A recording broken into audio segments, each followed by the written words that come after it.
So thank you to all of you for being here. I hope everybody's doing well. Everybody's safe. Everybody's doing well. So today's class is going to be the first thing we're going to do is chapter 12, which is remedies. So don't log off. Don't get distracted. Remedies is also important. It's part of what you're going to be evaluated on. So that's the first part of today's class. And after we do remedies, we're going to do final exam review. And as you'll see, final exam review is going to be split into two parts.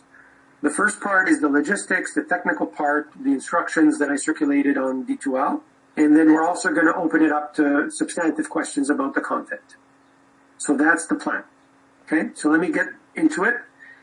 We're going to do remedies. So think about what we've done. Think about what chapter 7 to 12 are really about. Chapter 7 was the first two elements of a contract. Chapter 8 was the third element of a contract, consideration, and it was privity. Who can sue and be sued? Chapter 9 says, okay, you have a contract. What terms go in the contract? And what terms stay out of the contract? And how do you interpret those terms? And are they binding or not binding? So that's chapter 9. Something looks like it's a contract, but there could be a problem with it. Maybe there's a defect. Chapter 11 basically was, when do my obligations under a contract come to an end? When am I discharged? That's basically chapter 11. Chapter today is remedies. And remedies brings us to the end, which is, let's say you know that there's a contract. Let's say you know what the contract terms are. No defect. There's no discharge, or maybe there is discharge. But there's been a breach. What we're dealing with? We're dealing with a situation where there has been a breach of contract. And so what are the remedies? We talk, the everyday word for remedy is cure. So what's the cure?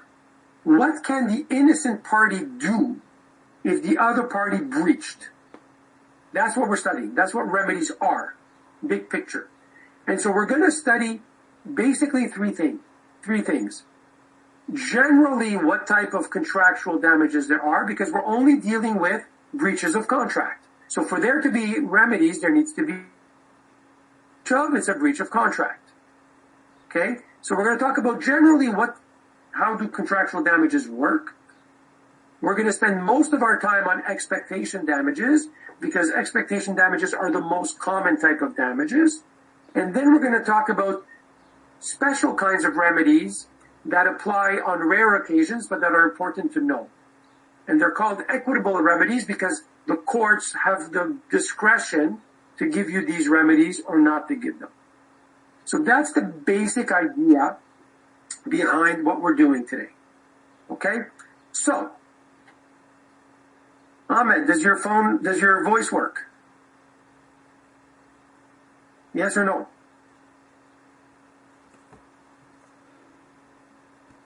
Yes, no? Okay. Dula, does your voice work? Your mic? No. If it doesn't matter, we'll do it like this. No, fine.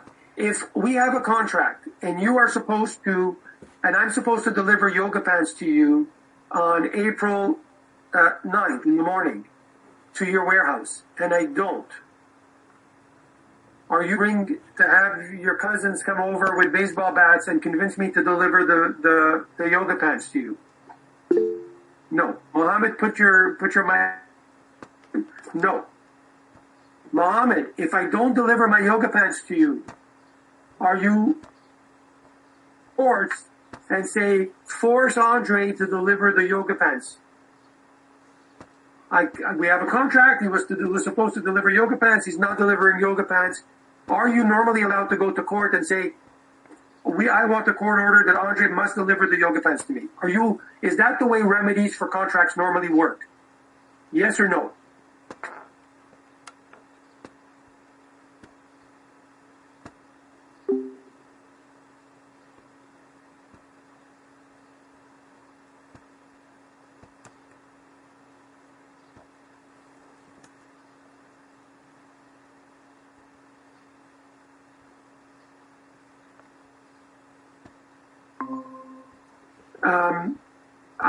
even though the contract says I'm supposed to do a certain thing, if I breach a contract, you're not normally entitled to the actual thing. Okay? Normally, when you talk about remedies for contract, you are talking about the value of the thing, not the thing itself. Normally, it's the value of the thing, not the thing itself. Okay? So even though your contract says Cervero is supposed to deliver yoga pants, if someone has a connection now that works, let me know, just speak. If normally I'm supposed to deliver yoga pants to you, if I don't deliver yoga pants, you will go to court and you will get money. You will not get yoga pants. Does everybody understand that?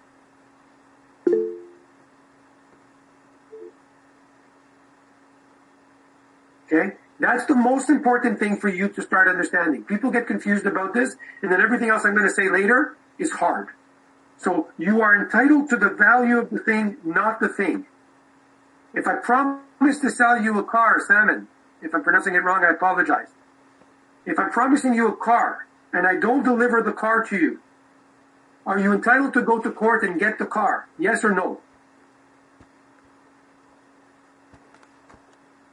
No. You are entitled to get the value. Okay? And we're going to do the calculations later. Okay?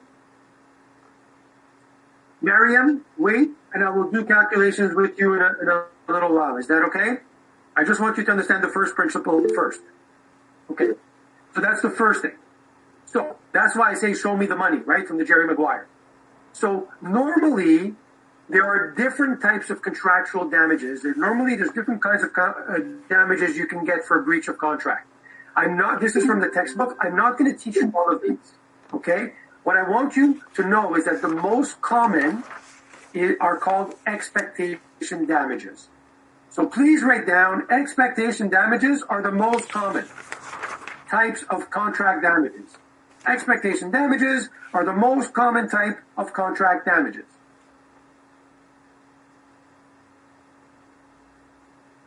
Expectation damages are the most common type of contract damages. Okay? So that's just what we're going to concentrate on, and I will do a couple of others as well so you know them.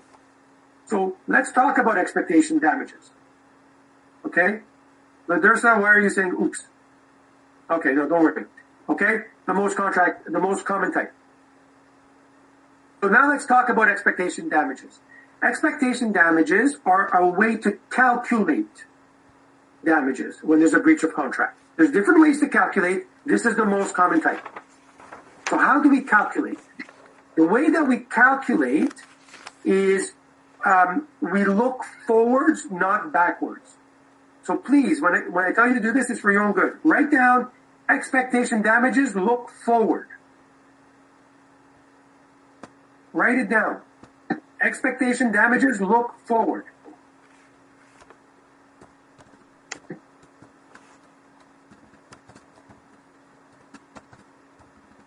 Okay, I think some of you have to turn off your mic just until you're speaking, okay? So expectation damages, look forward. When we study tort law, the expectation damages look backwards.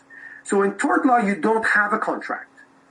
So if someone punches you on the nose, Arkan, and commits battery, you're entitled to damages that restores you to the position you were in before the tort.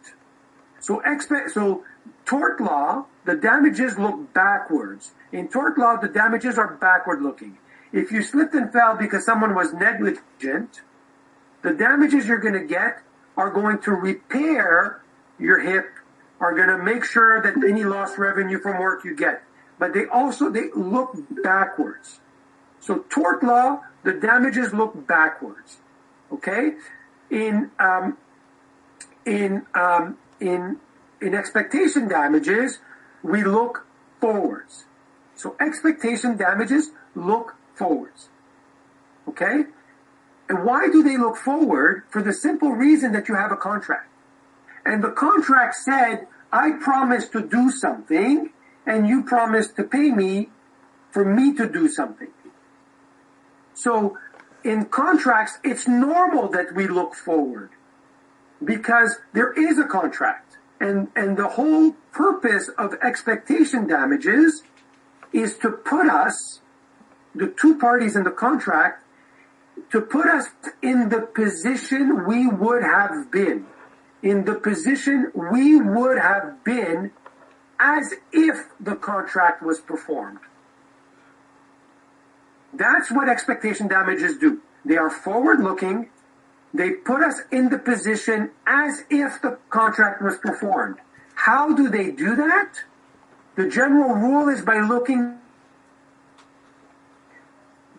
The general rule is to say we will look at the value of the performance, not the actual thing itself.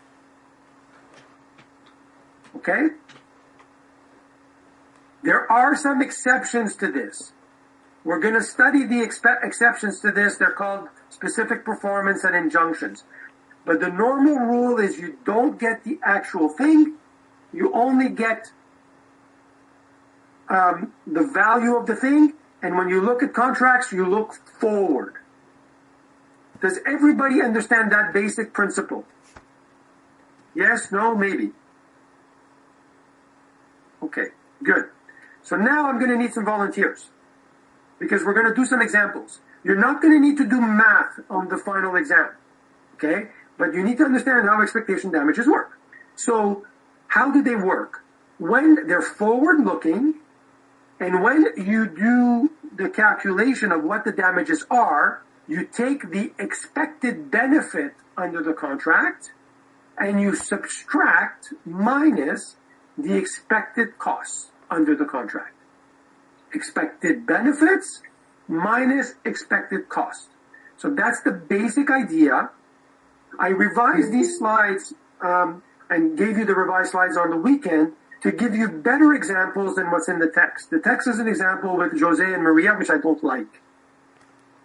And what I want to do with you is these examples, okay? With you. It's easier if we have a volunteer. I don't want to put anybody on the spot. But if anybody has a mic that works, I think it's easier. Melissa or Reem, do you have a mic that works? Or Parsa, it doesn't matter who. Okay? Someone just say, I'm here, and then we'll do it. Okay, I'm here. This is Mohammed. Good. And who is that? Mohammed. Okay. So Mohammed, we're going to take example 1. Okay. Expected benefits minus expected cost. Okay? Sure. You enter into a contract to buy a car from me. I'm X. Mr. X, you can call me, okay? You enter into a contract to buy a car from me for $10,000, and everybody's going to answer this. I'm supposed to deliver the car to you on May 1st. Mohammed, what kind of car do you want? Let's say Mercedes. Mercedes, it's your choice. $10,000. You're getting a good deal. Well, we'll see. So I don't deliver the car to you on May 1st. So if I don't deliver the car to you on May 1st, what does that mean? You breached the contract. Yeah, so I'm in breach. So when you talk about remedies, the first thing you need to establish is what? There is a breach? Breach. Breach. Exactly. So before you talk about remedies, you talk about breach. So now there is a breach. I did not deliver the car to you. Maybe I sold it to someone else. Maybe whatever the reason. Okay? I'm not delivering the car to you. Okay? So, now what happens? Between April 1st and May 1st, Mohammed and everybody else, the car is not worth $10,000 anymore. It's worth $15,000. It's worth $5,000 more than when we entered into the contract. So you know what, Mohammed? You made a good deal, right? You bought a car for $10,000, and what is it worth now? 15,000. 15. That you made a good deal, right? Yes. Right? Yeah. Yeah. Good. So now let's do the calculation of the expectation damages. If you have paid me nothing, and you go to court and you sue, pay any deposit or anything, how much money will you receive in expectation damages? And anybody can answer this. 5,000? I'm sorry? Is it 5,000? since I didn't pay anything. Is it 5,000? Do we agree that it's 5,000? And if so, why?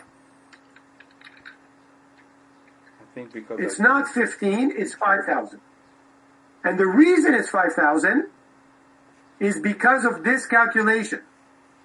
Expected benefits minus expected cost. So Yash, what is the expected benefit under the contract?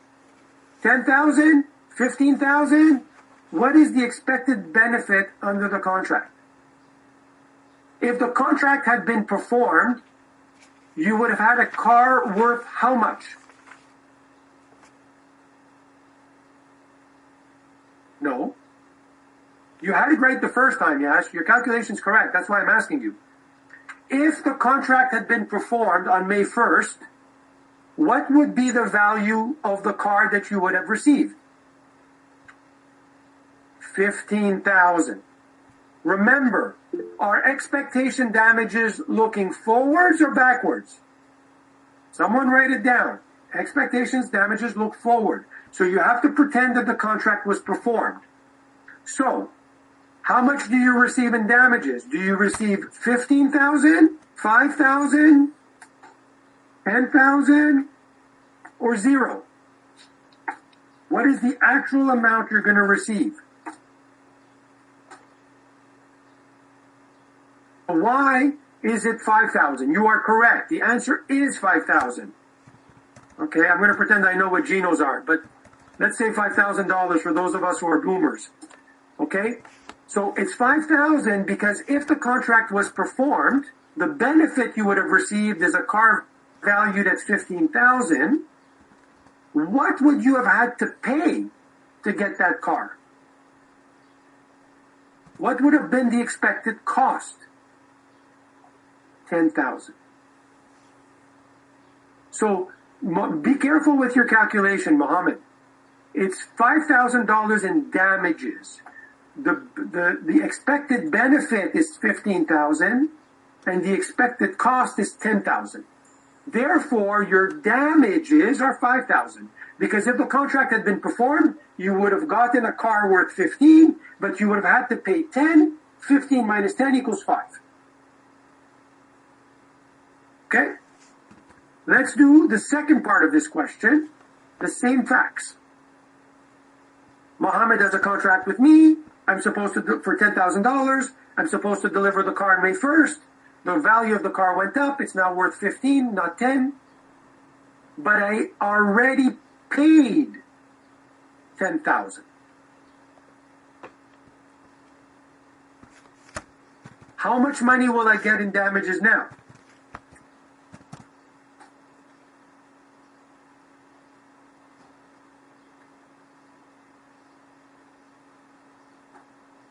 Matthew or Aaron, can you put on your mic and explain to me why you said 15?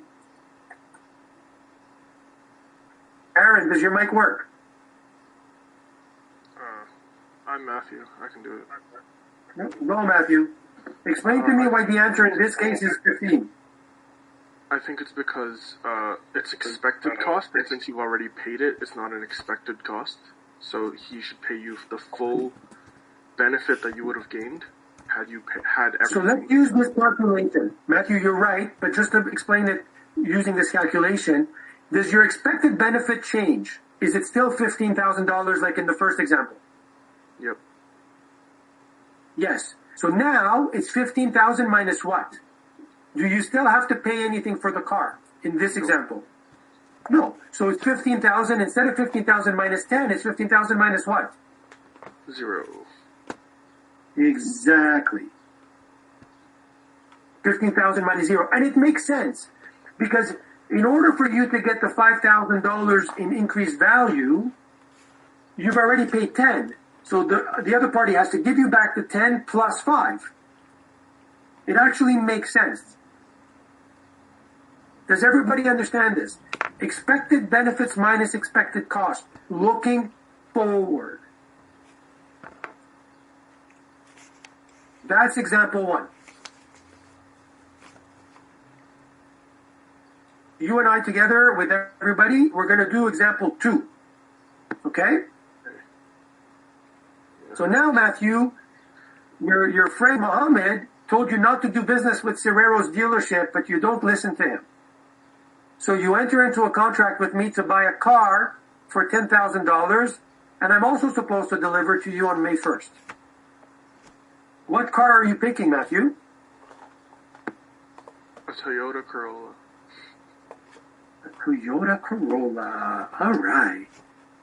So now, between now and May 1st, or on May 1st, I do not deliver the car to you. So what does that mean, Matthew, if I did not deliver the car to you? You're in breach of contract? I am in breach of contract. Well, I'm in breach. There's no if. If I said I was going to do something on May 1st and I don't do it, is there a breach or is there not a breach? but I thought you said it had to be of the time is of the essence or whatever. No. So here's what you're going to do, Matthew. You're going to write down breach and discharge are not the same thing.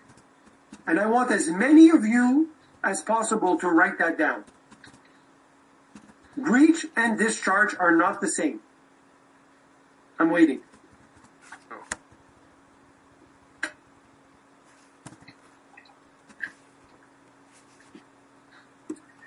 So this is important because a lot of people trip up on this. So Matthew or anybody else, when I do the final exam review, actually I'll do it now. When I did time is of the essence, what did I say? I said, and you can ask me this question in final exam review as well a second time. I said that if the contract does not say time is of the essence, if you just don't say anything, and you're supposed to deliver something to someone on a certain date and they don't, did I say that there was no breach? Or did I say that they can deliver it late and still discharge? What did I say? They can deliver it late and still discharge. And still be discharged.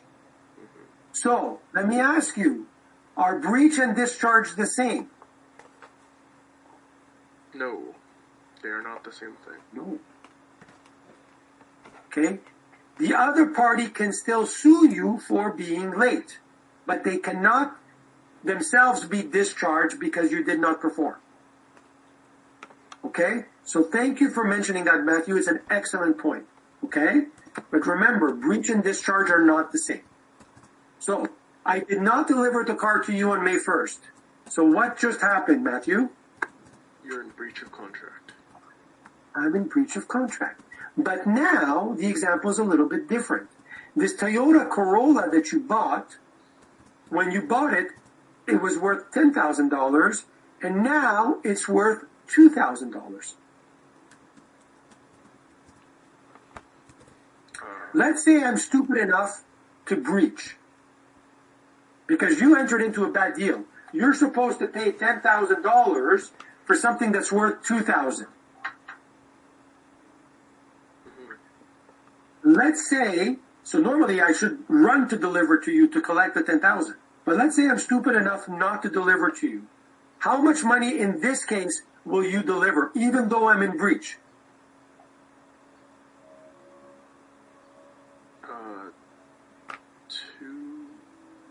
Expected benefits is 2,000 minus expected costs, 10,000, negative 8,000. Yeah, so basically zero. So why is that? I breached my contract, and you're not going to receive anything. No. Right? So on the one hand, it feels unfair. Because you were counting on this Toyota Corolla, weren't you, Matthew? I was. You were. I had a feeling. And the reason it is fair is because expectation damages puts you in the place you would have been in the future, forward-looking, if the contract had been performed. And if the contract had been performed, how much would you have paid for a car that's now worth $2,000? $10,000. Yeah. So the damages do not put you in a better position than the contract. The damages try to put you in the same position as the contract. Does that make sense? Mm-hmm. Matthew and everybody else. Okay, I'm going to do a third example. Matthew, stay on, and then Mohammed, I'm going to answer you. I'm going to answer your question now. Mohammed, a contract can be discharged even if there's a breach. Yes. Mohammed and everybody else, are breach and discharge the same? No. I'm going to come back to this in final exam review, or I'll come back to this after I do this example if you want. If you're confused, I don't want you to be confused. So, how do you pronounce your name? Is it Buse or Buse? I'm sorry if I'm mispronouncing it. What are you confused about? Are you confused about the difference between discharge and breach?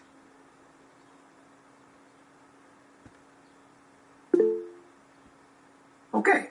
So, what does your mic, does your,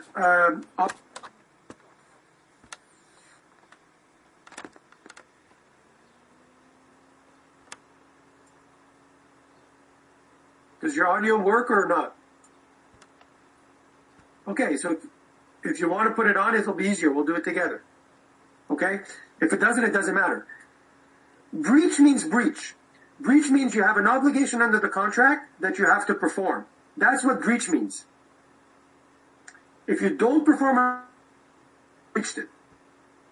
And then you look at chapter 12 to figure out what your remedies are. What's the cure? So Buse or Buse, does that make sense? That part? Or anybody else? Because I'm not seeing any responses. Okay, sorry, it was delayed. Okay, well we're gonna solve the confusion. And Kahe, if Buse's audio doesn't work, you come on and I'll talk you through it. Okay, but I need to fix the issues. First, I'm going to talk about the difference between discharge and breach. Okay, so breach is whenever there's a breach. Something doesn't happen. Discharge is when a party can say they no longer have any obligations under the contract. So, and it also, in some cases, means when the other party does not have to perform. So when we studied discharge last week, I said to you that normally you can discharge your obligations even if you're late. And the party has to accept it. Why? Unless you have a clause that says time is of the essence. There's a breach, but you still discharged. I also said to you that if you substantially perform, you've discharged your obligations. Unless there's a clause that is an entire contract clause. There's still a breach, but you've discharged. Did I explain that part, in particular Buse, because I think that's what you were confused about? Okay. So, Kahe, how do you, and if I'm mispronouncing, I apologize. How do you calculate expectation damages? What two things do you need to look at? If you can't speak, type. What's the first thing you have to look at? Okay. So, if you bought a car and the deal was to pay $10,000, but the car is actually worth $2,000, you made a bad deal. What is your expected benefit under the contract in dollars?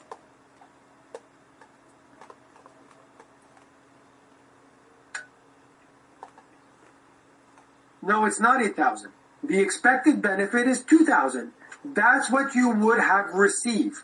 So this part of the calculation, the number is 0. Okay? Hey, if the contract was performed, how much would you have paid for this car? What would be your expected cost? And anybody else can answer it too. So the value is 2,000. That's what you would have received. You would have paid 10,000. So if you go to a court, will the court grant you any money? No, because this is a negative number. hey, do you understand this example now?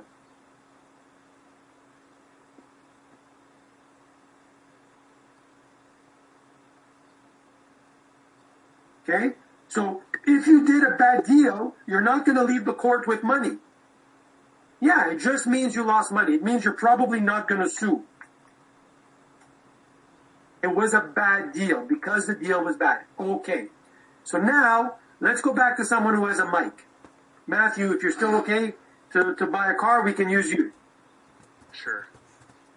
Okay, so Matthew, are you still buying a Toyota Corolla or are you going to upgrade I'll upgrade. or downgrade? What? I'll downgrade. I'll buy a smart car. Beautiful. Buy a smart car. So you're buying a smart car for me. You're not that smart because you're still buying it for me and I tend to breach my contracts. Whatever. So you buy a car from me. I'm supposed to deliver on May 1st and you buy it for $10,000. If you buy it for $10,000 and the value of the car, I'm supposed to deliver to you on May 1st. And the value of the car is the same.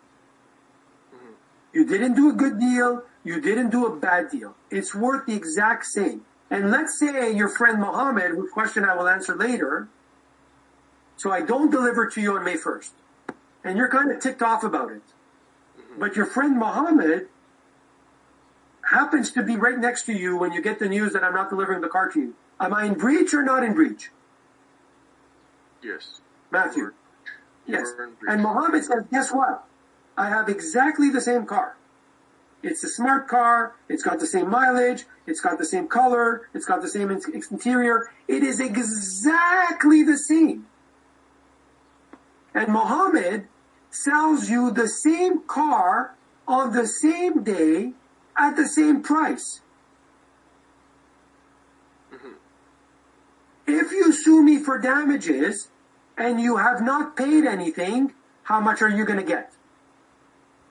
Nothing. Nothing. Exactly. Because you didn't suffer damage. You got the exact same car on the same day. And you didn't pay anything, so there's no expected costs.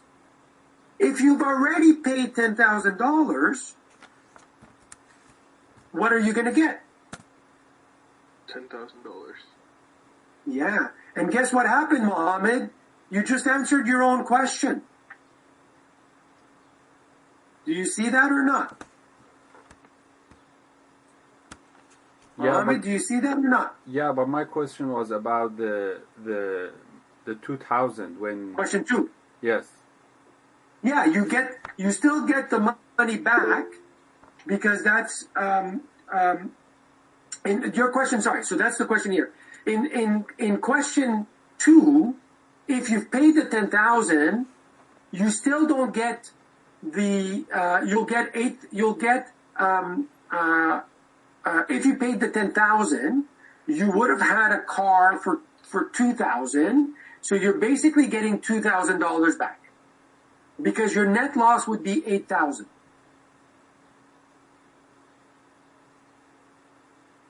Okay? Don't worry so much about, I didn't put that in here because I don't want to confuse you guys too much. So don't worry so much about what if you had put a deposit in question 2, but you would basically get $2,000 back.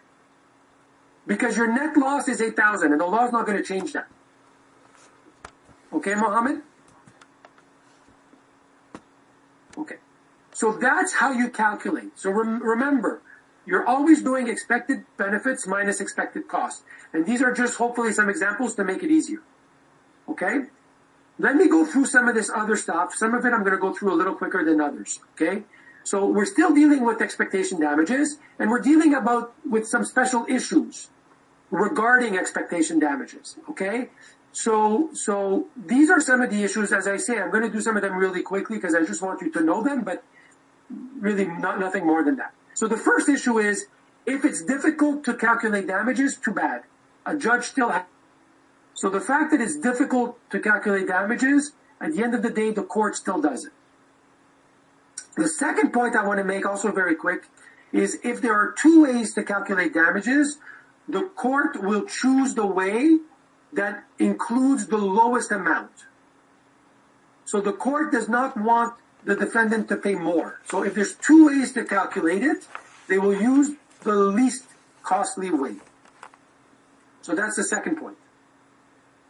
The third point, the third issue with expectation damages are intangible losses and emotional distress. So you guys have asked me this question a lot during the in-person classes, which is, well, what about damages for emotional, anxiety, stress, etc.? And it used to be in the old law that you could not claim damages for emotional distress. And under the old law, the reason you did not get damages for emotional distress is the old law said, well, there's no real value and it's too difficult to calculate. So that's what the old law said. That law changed. So now the answer is yes. You can sue for emotional distress, anxiety, sadness, things like that, as long as you can prove it.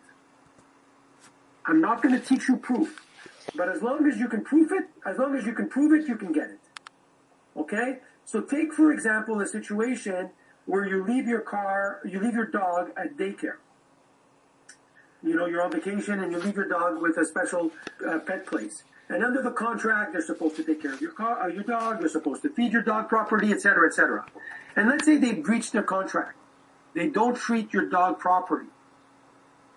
The court is going to give you damages not just to replace your dog, but for the emotional distress, sadness, anxiety, etc. that you feel because you lost your dog. As long as you can prove it, you're going to get it. Okay? Again, I don't want to spend a ton of time on this. I just want to make sure you guys understand this. Okay? Can we move on?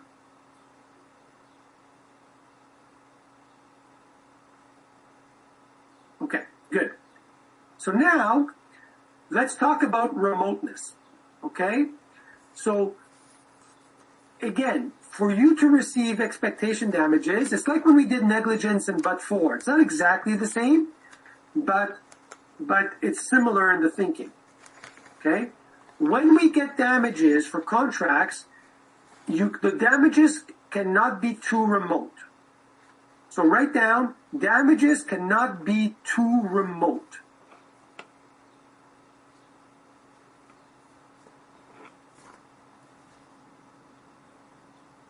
Damages cannot be too remote.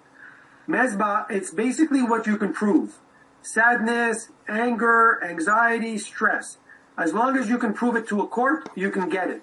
How is it calculated? It's based on precedent, other court cases, and ultimately the judge decides. I don't really want to do more in this class on the actual calculation, but I want you to know the principle that you can get it. Okay, Mesbah? Okay. So, damages cannot be too remote. Okay. Ludursa, does your mic work? Yes, it does. Beautiful. So now, we said, and you wrote it down, damages cannot be too remote. So now we're going to ask ourselves the question, how do we know if damages are too remote? What is the test? And the test is, did the defendant know, or should the defendant have known that there was a risk of loss? Okay? And you apply this test when the contract was created, not later. Okay? And that is fair. And why is it fair? And Ludursa, we're going to do an example together. That's why I said, does your mic work? Why is it fair? It's fair because if the defendant did not know, let's say, Ludursa, you were supposed to deliver the Toyota to Matthew. And Matthew was supposed to go to his wedding. But you didn't know. Or Matthew was going to use the car to go to a job interview. But you didn't know. It's fair that you pay normal damages for not delivering the car. But is it fair that you ruined his wedding and you pay damages for that? Or that you ruined his option to get his job? Is that fair? No. If you didn't know, that's not fair. So he's not going to get damages for that. And why, Ludursa, is he not going to get damages for that? Why? Because why? Ahead of time of this. Yeah, but look at can you see what I highlighted in the chat? Um, Because it's what? What can you not get damages for? Say it again. it cannot be too remote. Correct. So if the damages are too remote, you will not get compensated for it. Okay? So if you're the other party and you want to get damages for that, you have to tell the plaintiff that you're going to suffer those unusual losses. So if Matthew says to you, hey, Ladursa, I need a car May 1st because I'm going to my wedding, right? Now, and if not, I'm going to suffer all these crazy damages. And then you say, no problem, I'll give you the car, you still $10,000, whatever. Now you know. And if you know and you suffer that and you don't deliver, will you pay damages for that? In this case, yes or no? Yes, because it wasn't remote. I knew. It wasn't remote. If it's an unusual loss, they have to tell you about it before the contract was entered into. And now you take the risk. Maybe you get insurance. Maybe you make sure that there's no damages or that you're not late or there's no breach. So Ladursa, stay with me. We're going to do an example of this together, okay? Of this issue of remoteness. Damages cannot be too remote. So we need to figure out, what does too remote mean? Too remote means it was not known or reasonably known, and the other party was not told. So there's no way the party was going to know you were going to suffer these kinds of damages. So let's say in this case, you are the manufacturer of boilers. Okay, Ladursa? Mm-hmm. And you have a contract with me, and I'm an owner of a laundry. So I need boilers to make my laundry work, to clean the shirts for my clients and stuff like that. So you're supposed to deliver the boiler to me, and you are late by 20 weeks. Okay, Ladursa? Yes. Are you in breach? Yes, I am. Yes, you are. Is breach the same as discharge? No, it's not. It's not. So you're in breach. And let's say I suffered two types of damages. The first type of damages is every week I lose revenue because I don't have a boiler that works. So is that predictable? Is that normal? Is that the kind of thing that is normally foreseeable? Yeah. If I knew, that you're the owner. Well, you know I'm a laundry owner, right? Because we did a contract with you to deliver the boiler. But I also, and that the total of that is $5,000 a week. So let's say it's $100,000, right? 20 weeks. Mm-hmm. But you didn't know this. But I needed the boiler to bid on a government contract. And if you had delivered the boiler to me on time, I would have bid for this contract and I would have won. And this contract is $5 million. So now I sue you, Ladursa, because you breached your contract. And I sue you for two things. I sue you because of I lose weekly income, and the amount of that is $100,000. I also sue you because I lost my government contract, and that's $5 million. Am I going to win? If I go to court, am I going to receive $100,000, $5 million, or $5,100,000? Which one? You'd receive $100,000 because... What? Yes, go ahead. Yeah, so for that one, I already knew that you were the owner, so it was reasonably known. But for the government contract, it was too remote because I wasn't aware before. Yeah, so you were aware, not that I was the owner, but you were aware, and it's reasonable, that I would lose revenue if I don't have a boiler, right? Yeah. Right? Yeah. So that's reasonable, that's normal. So that's not unusual. So you're liable for that. But is it unusual that I would use the boiler to bid for a government contract? Yeah, it is. It's too remote. too remote. And can you get expectation damages if it's too remote? No, you cannot. No, you cannot. That's why you wrote it down. So that's how this works. And this is a case, it's in your textbook, it's a famous case of Victoria Laundry against Newman Industries, and that's the case. Okay? So that's that. You will only get $100,000. Thank you, Ladersa. The last thing I want you to know that is a special issue for expectation damages is something known as the duty to mitigate. And basically what that means, no, Ladersa, if you don't mind, come back on, okay? So Okay. basically what that means, well, thank you. What that means is even though you are the defendant, even though you're the plaintiff, even though I breached, so let's say I was supposed to give you a boiler and I said I can't. I just can't, I don't have capacity, I have no more boilers left. Are you allowed to do nothing for 2 years and keep losing $5,000 a month and sue me for that? The answer is no. You're not allowed to do that, okay? You have to wait. You have a duty to try to minimize your losses. You have a duty to try to find a boiler somewhere else and buy it. To cut your losses. You have to take reasonable steps to cut your losses. So you even though you're not the one, even though you're the innocent party, you have a positive duty to minimize your losses. Mitigate means minimize. You have a positive duty to minimize your losses. But you have to take reasonable steps. You don't have to fly all the way to the Philippines to get a boiler. You have to take reasonable steps. And if you don't take reasonable steps, you will not get full damages. Okay? That's known as the duty to mitigate. Okay? So even though I'm in breach, Ladersa, you might be tempted to say, well, too bad for Serrero, I'm going to do nothing, and Serrero will be like the bank. Ka-ching, ka-ching, ka-ching, ka-ching. We'll just wait as long as it takes, and then I'll sue him and he'll pay me a fortune. You're not allowed to do that. You have a duty to mitigate. Okay? Okay? Yeah. Okay.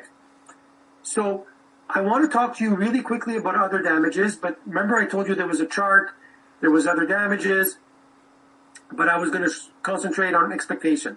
So these are the other kinds. We're going to do really quickly the other ones. Okay? Really, really quickly because I want to do the other stuff first.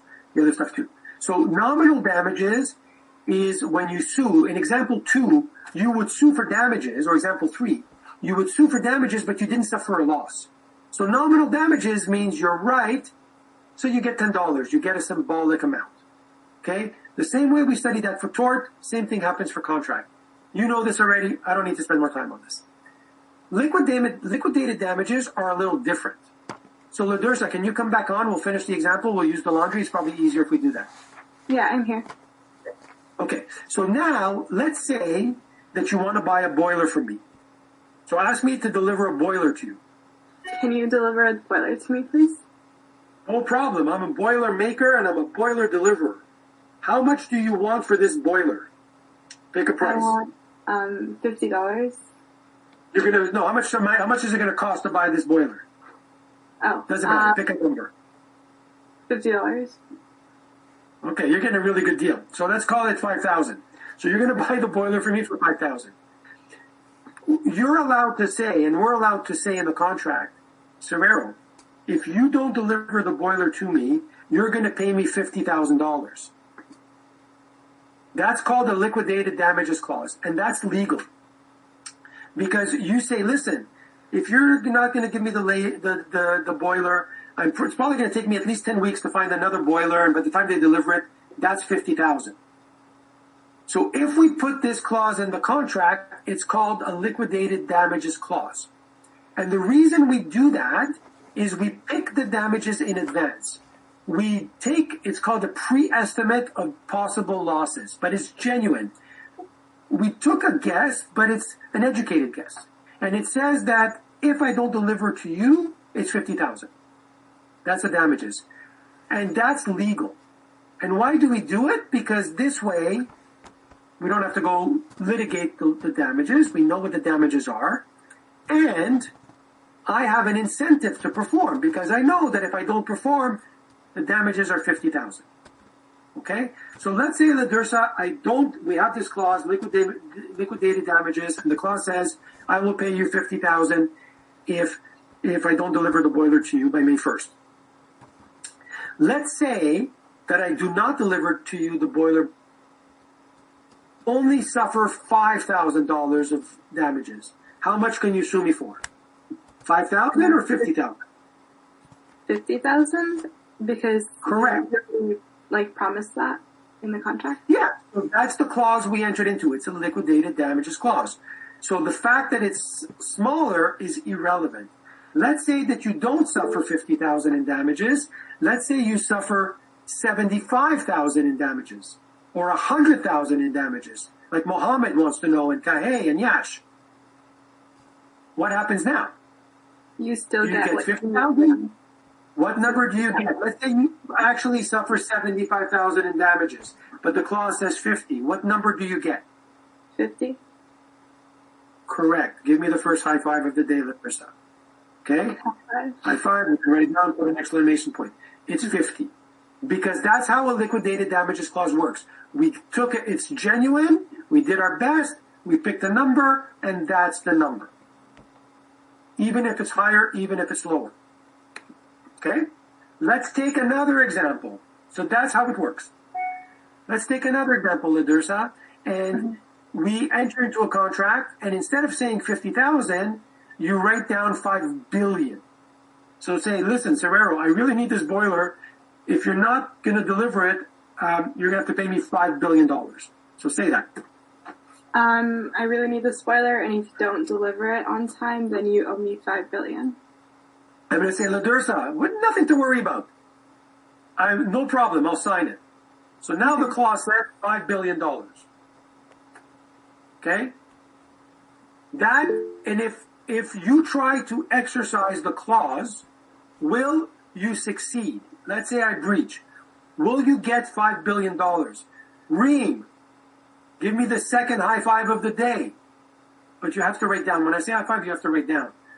That clause is not enforceable.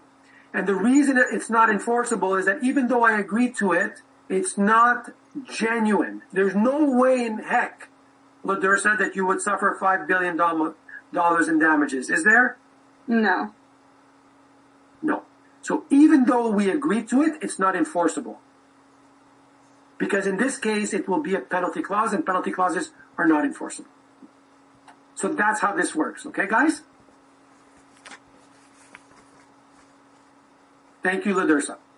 Thanks. So, punitive damages are, like we studied in torts, in addition to normal damages. So, Sophia, it's a good question. And when people put this clause in, they don't think of it as a penalty clause. They call it a liquidated damages clause. So they put in some crazy exorbitant number, and then they go to court to try to collect it. And the party that breached the contract is going to say, you know what, even though I agreed to it, it's unenforceable. Because even though we called it a liquidated damages clause, there was no genuine attempt to estimate the possible losses. So therefore, even though I agreed to it, it is unenforceable because it's a penalty clause. It's a great question, Sophia. Thank you. That's the answer. Okay. So, punitive damages, it's like in tort.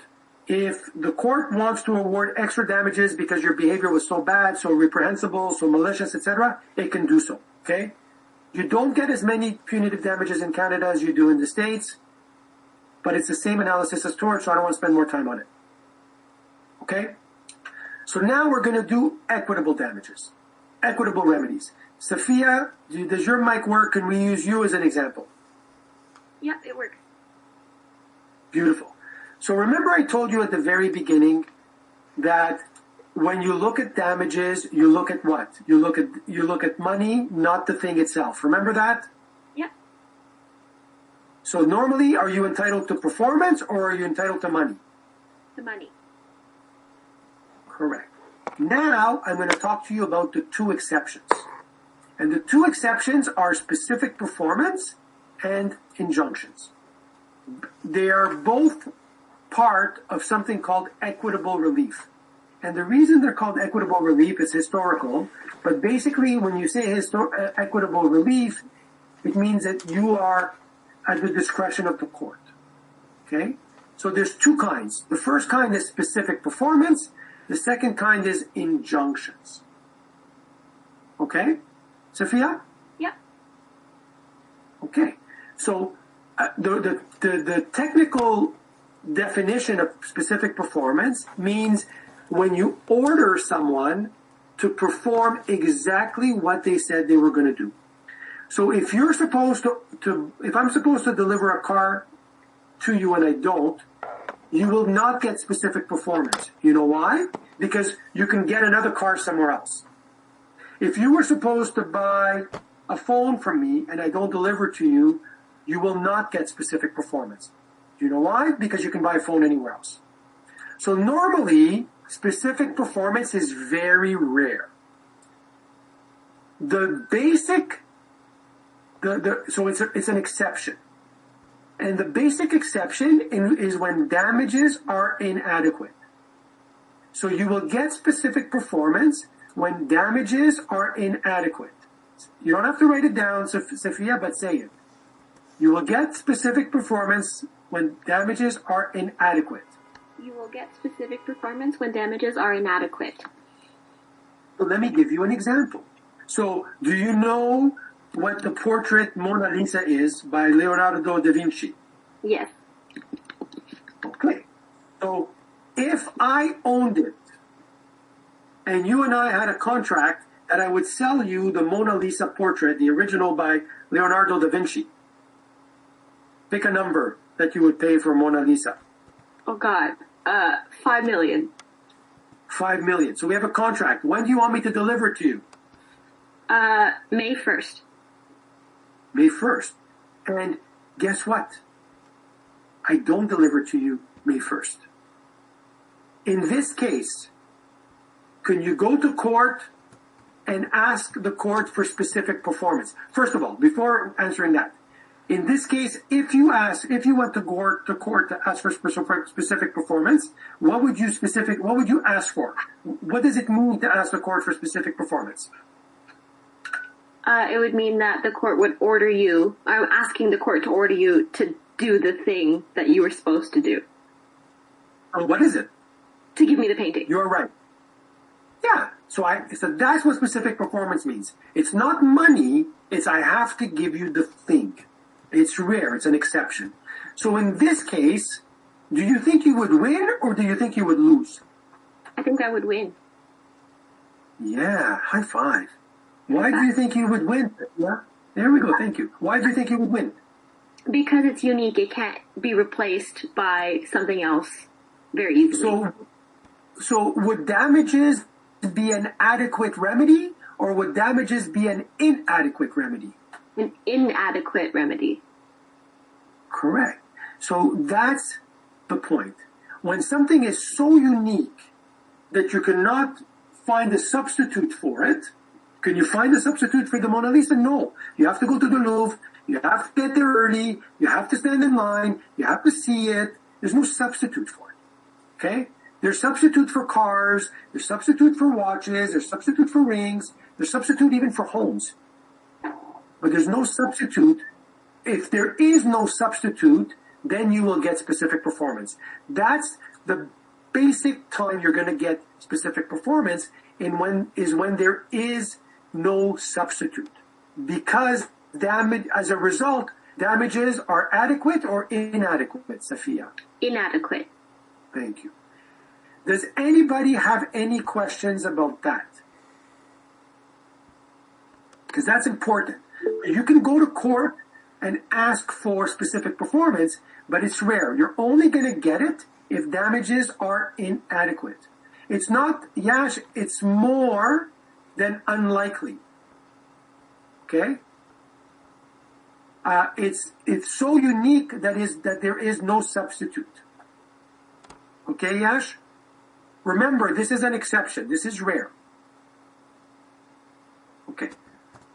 I'm glossing over a few things, Savannah, But clean hands means that the party who wants specific performance cannot be in breach. So let's say in my example with Sophia, if you're stay on if you can, if you don't mind. And let's say if my example with Sophia, she was supposed to pay $5 million for the Mona Lisa, and she doesn't. And I don't deliver the Mona Lisa, but she was supposed to pay $1 million April 1st, another $1 million April 15th, and then the balance on delivery. But let's say she didn't deliver, she didn't pay on April 1st and April 15th. In this case, Savannah, she does not have clean hands. Clean hands means she was not herself, she did not herself do everything she was supposed to do. Okay, Savannah? Okay. Mohammed, Sophia is going to help you with the answer. So in this case, what is the remedy, Sophia? If we have a contract to enter into that I have to deliver the Mona Lisa to you on May 1st, you pay me on delivery, you haven't done anything wrong, and I don't deliver the Mona Lisa. What remedy is the remedy in this case, Sophia? The remedy itself is specific performance. Yeah. And describe the remedy. What are you asking the court to do? I'm asking the court to order you to give me the painting. Correct. Mohammed, stick around. We're going to do one more thing together, Sophia. Mohammed, does that make sense? Good. So now, Sophia, pick your favorite musical artist. Or actress, or actor, I don't care. Okay, the band Headley. Headley. So Headley, that is so interesting, you should pick that. Headley, I don't know if you know this, their claim to fame was from Canadian Idol. Do you know that? Yes, I did. I did. So I used to work at CTV when Headley made their claim. So I met Jacob, I met those guys, because that was their initial claim to fame. Okay, so Headley. So let's say you are hosting an event. Let's call it the Law 122 Final Exam is Over Extravaganza. You're going to have this on the afternoon of April 16th. You psyched by this, Sophia? Yeah, super. Super. So you're going to invite your friends, and maybe you're even going to charge them to come in. That's up to you. And you're going to enter into a contract with Headley.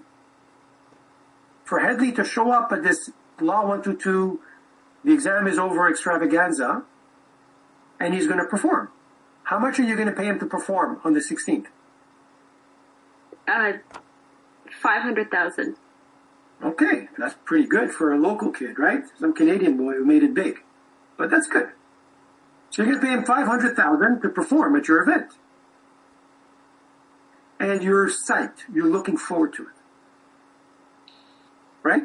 So while you're studying very hard for this exam, Headley texts you and says, you know what?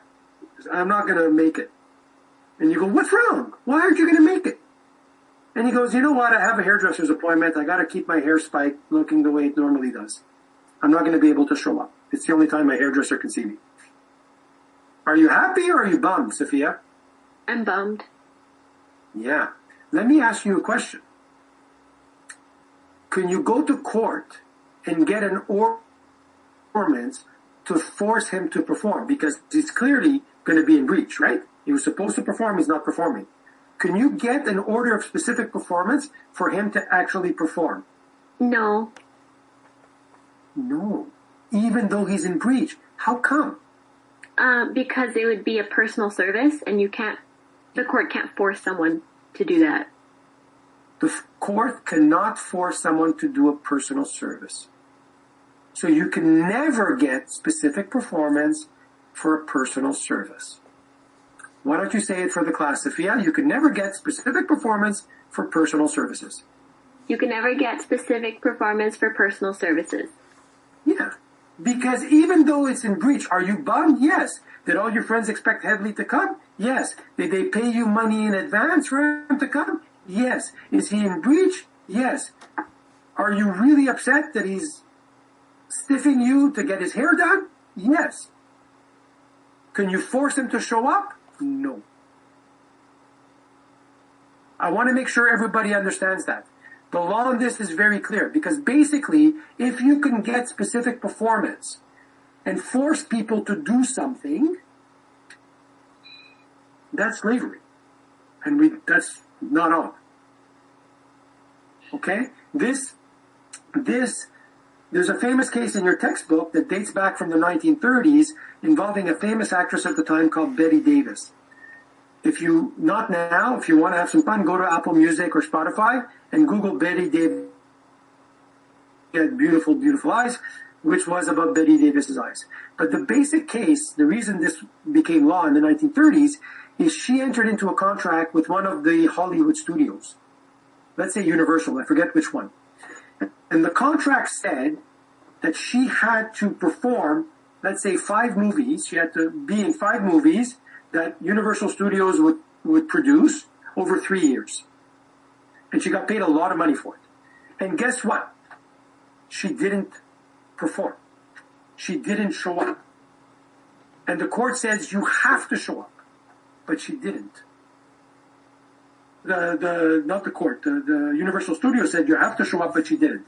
Universal Studios went to court and says, we want a court order of specific performance for Betty Davis to show up on our set and to do this movie. Everybody's counting on her. Everybody's on site. We want her to do this. Did the studio win or did they lose? They lost. They lost. And why did they lose? And anybody else can answer too, but go ahead, Sophia. Because you can't get specific performance for a personal service. Correct. Okay? So that's how specific performances work. The second thing, we'll finish off, Sophia, it's easier if you stay because we're going to continue to use Headley for this example, if you don't mind. We'll finish off with the second equitable relief remedy. And the second equitable relief remedy is known as an injunction. So a specific performance is the court orders you to do what you promised to do. That's specific performance. To deliver the Mona Lisa, which is what you promised to do. An injunction is different. The court forces you to not do what you promised not to do. So an injunction is a court order forcing you to not do what you promised not to do. So between the two, injunction is easier to get than specific performance. They're both hard to get, but injunction is easier. So now, Sophia, let's take the example with Headley and change it a little bit. Okay? Let's say you want Headley to perform exclusively at your party on April 16th. Okay, Sophia? Yeah. And you're going to pay him $500 million to show up at your party, and you're also going to put into the contract that in addition, he's not entitled to show up at anybody else's party on the 17th or on the 18th.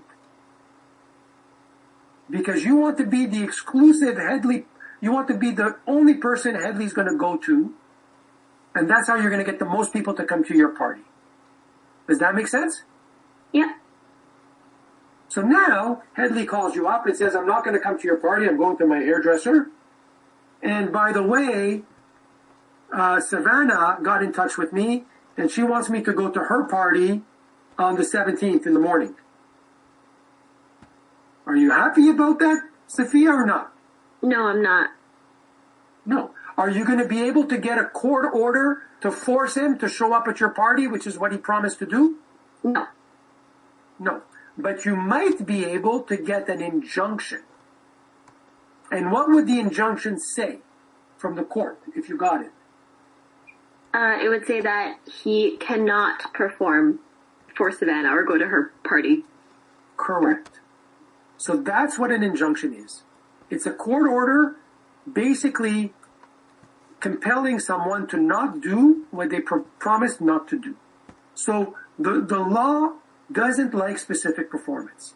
And the reason the law doesn't like specific performance, it's narrower, is because when the court orders someone to do something, it's a big infringement on their freedom. And it's a big infringement on their freedom because it's actually forcing them to do that thing. You don't have freedom to do anything else. You must do that.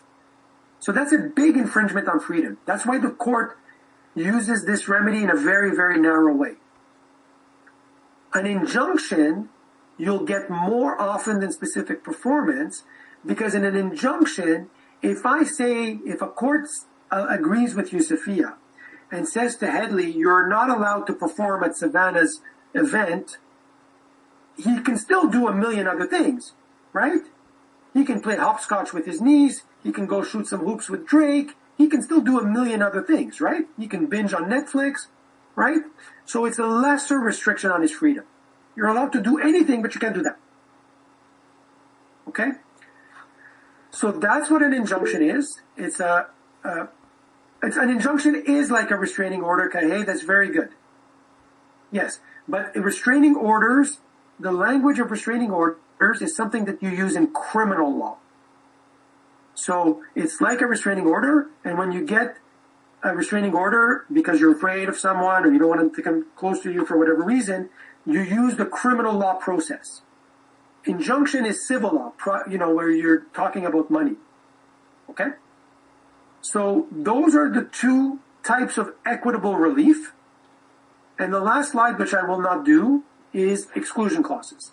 And exclusion clauses we have already studied when we studied Chapter 9. I don't need to redo it here. Okay? Are there any questions on any part of remedies?